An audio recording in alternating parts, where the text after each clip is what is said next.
Hello everybody and welcome back to this YouTube channel. My name is Julia and in today's clip we are doing top 5 powders. So I'm gonna start with the one that is properly empty, like this is gone. I kept this powder because I realized I'm gonna do this series and I was like, I'm just gonna keep it. So this is from Kylie Jenner and it's her loose setting powder, and hear this one out. This is not the only one that I went through. I went through 2 of them. This is in translucent, but I also went through the pink one. If going through 2 loose powders from a brand is not enough for you to actually trust me, I really love this one, then I don't know, I'm sorry. And I know Kylie Jenner's cosmetic brand, it's to a certain extent from some people's perspectives just a scam and like not that good or whatever, but I personally have been really impressed with everything that I've tried from Kylie Jenner's cosmetic brand. I'm not saying that I've tried everything, but in terms of powder, 2 bloody containers, empty. And I also think it's really travel friendly because it has this kind of like dent in here, and even though it's a bit annoying when you're trying to kind of like pour, it's quite good when you're traveling. So I do like it for traveling purposes, but when you're home and you're just like, oh my god, I don't know where, like it kind of flies away because of that dent, but that dent is quite good when you're traveling / you're a makeup artist. I still have some left in there and I guess I'm just gonna try to swatch it a tiny bit. You can see it is mattifying but a bit luminous at the same time. You can definitely see on that finger swatch. But yeah, I don't know how to swatch a powder, guys. I'm sorry. I think with powders it just comes along the way of trust me for a second, unless it's like a compact powder. Now this is a mirror. This mirror is meant to represent the Charlotte Tilbury pressed powder. I don't have that powder anymore because I used an entire compact of it. The only reason why I did not repurchase that particular powder is because I loved it more than the Kylie one. I would say the Charlotte Tilbury one is on top 1 within this top 5, but obviously I don't have it and it would have been really weird to start the top 5 without actually the powder, which, I mean, sorry, I had to somehow have something to hold while I'm talking about the Charlotte Tilbury powder, but it's just a mirror, guys. I'm sorry. It looks like the Charlotte Tilbury compact though, a tiny bit. Anyway, given that I don't have the powder with me, I want to say the reason why I didn't repurchase that powder, and it's because I loved it so much that I realized if I'm gonna buy it again, I'm not gonna touch the other powders that I have into my collection. And I decided for my own good sake, I mean, at least my bank account, as well as the little powders that I have in today's episode, to just stay away from it until I finish some of them from my collection. I loved that powder. I've never in many years finished a compact powder. I've been using that one every day for an entire year and it was gone. And I'm gonna insert a picture because I have proof. If you didn't know, on my Instagram I always do empties, so over my stories I always update what things I go through, and that's why I have this proof. It's just incredible. It mattifies, but it's not like dry, and it gives still the glow throughout the powder. Like usually powders are mattifying and that's it. This one also illuminates a bit, and I think that's why Kylie, you always see Kylie using the Charlotte Tilbury compact, like it's that one or her brand. And I think it's because they are very similar to one another, but obviously one is like loose and the other one is compact, and maybe, you know, we'll see a compact Kylie Jenner powder, but until then she uses the Charlotte Tilbury one, and I see why. I love it, I really do. Next one that I'm currently trying to finish up, and I really do love it, is a Halo Glow powder from e.l.f.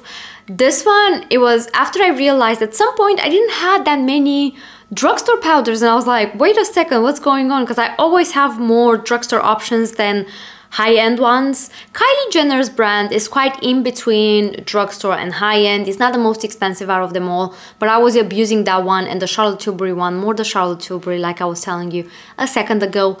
But nevertheless, those 2 were my go-to options, and I don't think I had anything else except those ones, because I also was really good at decluttering at some point in my life. And then I was like, I don't have any drugstore powder that I actually really love to recommend.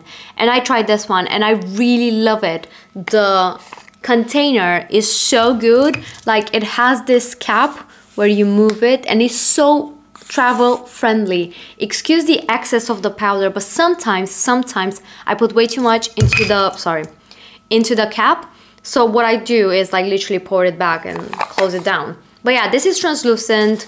It is, I would say, a quite close dupe for the Kylie one. Again, it's quite glowy because there's a moment in time where glowy skin is much preferred, and I think this is the closest to the Kylie one.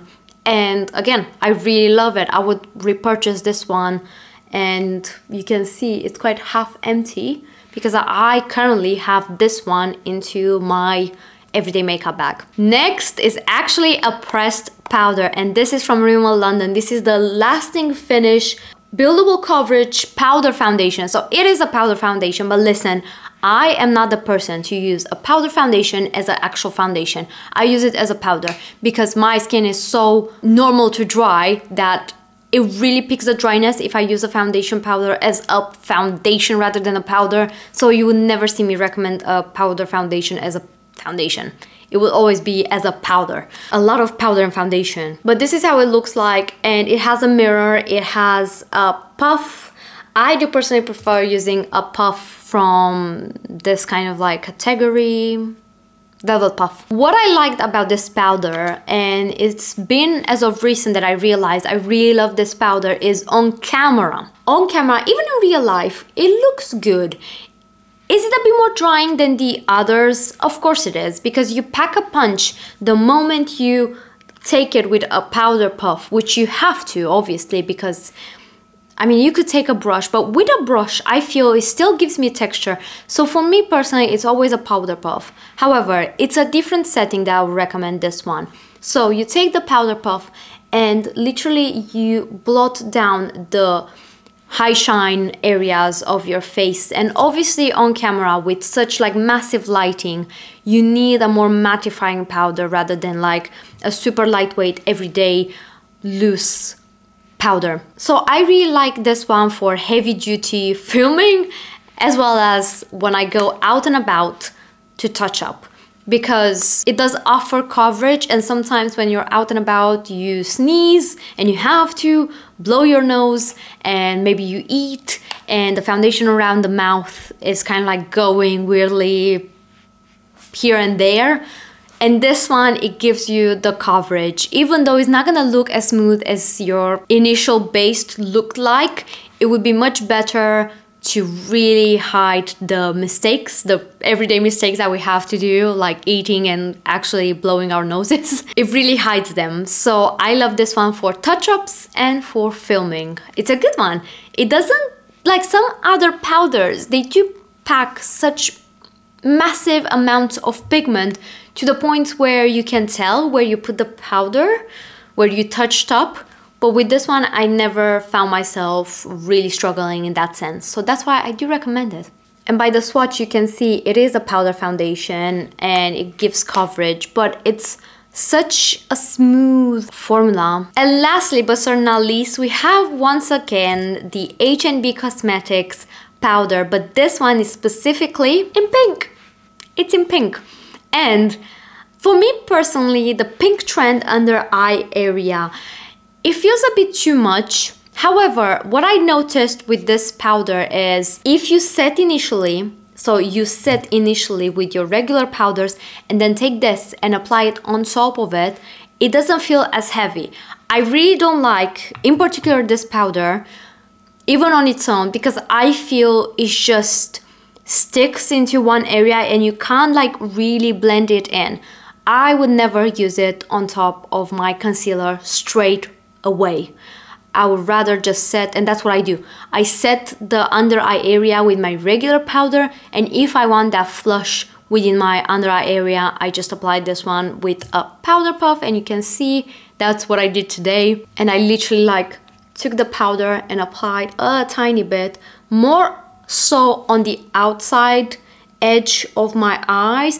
I don't like to go all the way in my inner corner. Yeah, I feel pink powder under eye moment, trend, whatever, is not for everybody, and it's definitely room to play around with your style. But in terms of the actual formulation, I think I will love the powder in my regular color as well, because it really sits nicely on the skin. Given that I applied this one on top of some other powder, you would expect a lot of dryness. It is a bit more drying, hear me out, but if you spray like a hydrating mist on top of everything, it looks really good. Like, it could be worse given that you apply 2 powders at the same time. But yeah, I do like the formula, and I do also like the pink shade.